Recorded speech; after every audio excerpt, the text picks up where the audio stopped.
Hi, so this is part 2 to the Fluke disease video.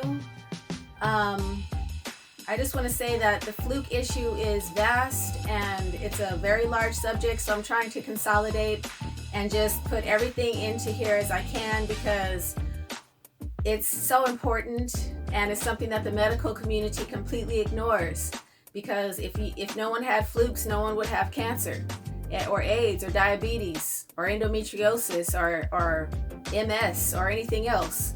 So it's, a lot of information squeezed in, but please bear with me and reap the rewards. So I made a list here of things that I kind of left out of the first video. This is, I think, gonna have 4 parts, so this is part 2, and this is kind of just notes that I took off of the first one. So first I'm gonna explain, just so you can get a visual about how these organisms actually function inside the body. You can imagine having, like I mentioned, I'll mention in the future video, leeches or some kind of, nasty like worms or something in your arm or, on some part of your body. That's disgusting. You would want to clean that off. You would want to get those critters off of there because they're going to damage that tissue, right, if they're in there. So I'm just going to explain three diseases here and how the flukes literally are causing these diseases. The first one is endometriosis, and I'm starting there because I suffered from endometriosis as a teenager, and now my daughter is suffering from it, and I know like almost all the females that I know have suffered from endometriosis. And a lot of that is coming from the junk food and the lifestyle and the stuff that we practice that we don't even know is really harming us. But our cervix and our uterus gets weakened by all of the toxic crap that we're putting in our bodies. So endometriosis is a condition that the medical establishment cannot explain, right? Isn't that what they tell you? Oh, we don't know. All we know is that, you have an endometrium lining inside of your uterus, and that endometrium lining is supposed to be inside of your uterus. It's not supposed to be anywhere else, because every month during your menstruation, that lining swells up, right? And it sheds cells. It has a function having to do with your moon cycle. So what happens with the Fluke disease with endometriosis is that the flukes get inside where the endometrium lining is located inside of your uterus, amazingly. But they get in there because your cervix gets weak from different things. And it's a gross visual. That's why I chose this one first, because I was just like, ugh, gross.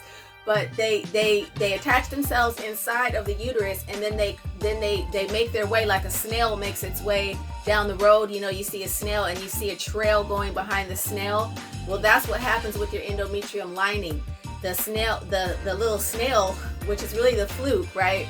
It could be a fluke, or it could be I think fluke is specific to endometriosis, but the fluke is pulling part of your endometrium lining with it outside of your uterus. That's why you end up with endometrium lining on your ovaries or on your fallopian tubes, or just adjacent organs, is because it's pulling it there. Gross, huh? And so then that whole line where it pulled it there, now that's also swelling up every month, just like the endometrium line that's inside of you, because it's behaving the same way and causing pain. So there's the big explanation for endometriosis. Finally, I remember hearing that and just feeling so relieved, because I'm like, this there has to, you can't tell me there's no explanation. I don't take no for an answer. I always dig and try to find the reasons for stuff. So that's endometriosis. The next one I want to explain is autoimmune diseases, because this is the age of new diseases, right? Everybody's getting new diseases, like lupus, for example. That's a pretty new disease. All kinds of allergies, weird allergies and stuff like this. This is coming from flukes gnawing on your liver or on your thymus gland as well, because your thymus gland is where your T cells are produced. And when you have flukes living in your thymus gland, then you can develop autoimmune deficiency syndrome, which is where you can no longer produce T cells because your thymus gland is disabled. And the main reason that it's disabled is because you're consuming, or you're coming into contact, you're getting exposure to a lot of benzene. If you've ever known anyone with AIDS, as I have, you will discover that these people usually are junk food addicts. They are addicted to junk food. They don't take care of their health properly. They take a lot of bad drugs, street drugs and stuff that they find around.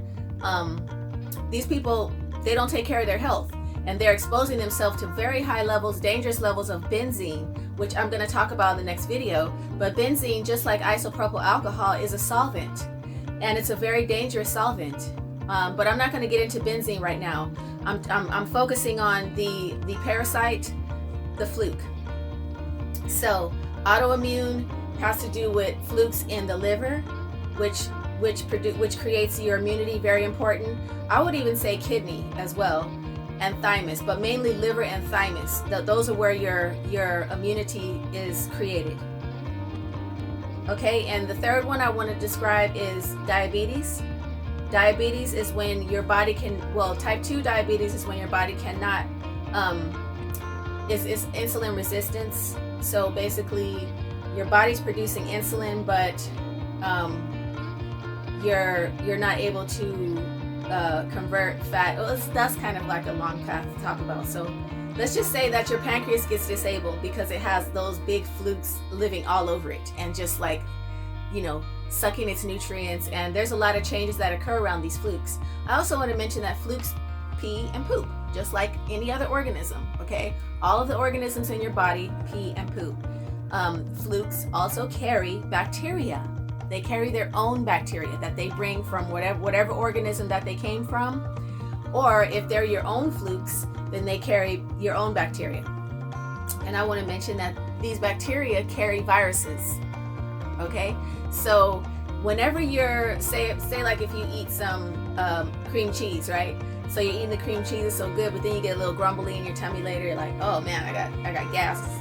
I'm lactose intolerant. A lot of people think that, but no. What's really happened is that you've consumed a fluke or 2 or 3 or 1,000, and that is coming from the soil.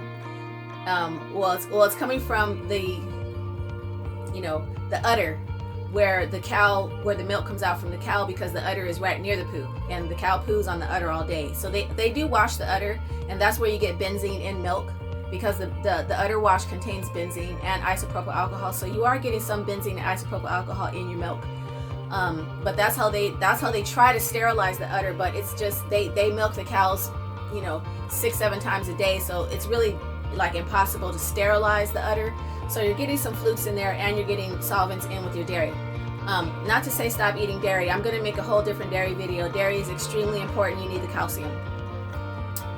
Okay, so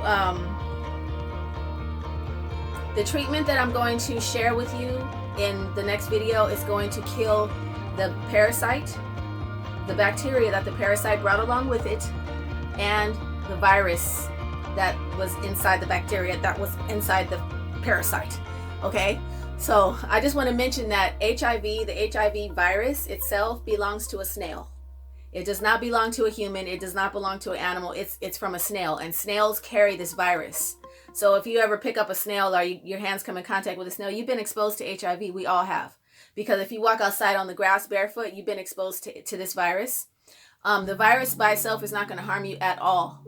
And that's why you've seen people who, like Rock Hudson, for example. I remember that back in the 80s in the 70s or something. I don't know. Rock Hudson was a famous actor, and he was gay, and they always use gay people as an example, but it doesn't matter if you're gay or straight or anything. It matters about how you take care of your health.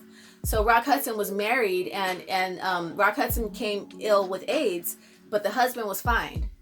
Like the husband was not sick with AIDS or anything. So everybody's like, wow, wow, what an anomaly. Wow, how did this happen? Well, the reason that happens is because the husband wasn't a junk food addict, and was not putting, petroleum, slamming himself with petroleum jelly, and drowning himself in body spray and perfume and all this stuff, because all this isopropyl alcohol and all this benzene, that's going to disable your immunity. Okay, and I'm talking about that in the next video, so I'm not going to try to get ahead of myself. But also, Magic Johnson is no longer HIV positive. Magic Johnson went straight to Mexico immediately and did this protocol that I'm going to share with you. And that's what all the celebrities do, by the way. But most celebrities don't really get don't get these diseases, because they know all this stuff. All this information that I'm sharing with you is stuff that the elite people are very well aware of. And they're not worried about getting diseases and stuff. If they get disease, they know exactly what to do. They go to Mexico. Because in Mexico, this is a way of life in the medical community. They're much healthier down there. Their food is much cleaner. They use less benzene. They use less propyl alcohol in their food production. Okay, so a word about viruses, since this is the time of viruses and everybody's all freaked out about viruses. We need to be exposed to viruses, okay? I'm just going to tell you that right now. Your immune system is a living organism. Your immune system needs to be challenged. You know what I mean? Like, every day, your immune system needs to face organisms that are out here in the environment. If we're sterilizing our environment, we're disabling our immune system. Your immune system is no longer evolving, okay? So you need to come in contact with people's germs. We need germs because our body is made mostly up of bacteria, and these bacteria respond to the environment, respond to the germs. So we don't need to be covering our faces and not exposing each other to each other's germs, because each other has own germs. Like, my germs are different than your germs, you know, very different. And his germs are different than her germs, and this kid's germs are different than this, you know, grandpa germs or whatever. Everybody's germs is helping each other's immune system.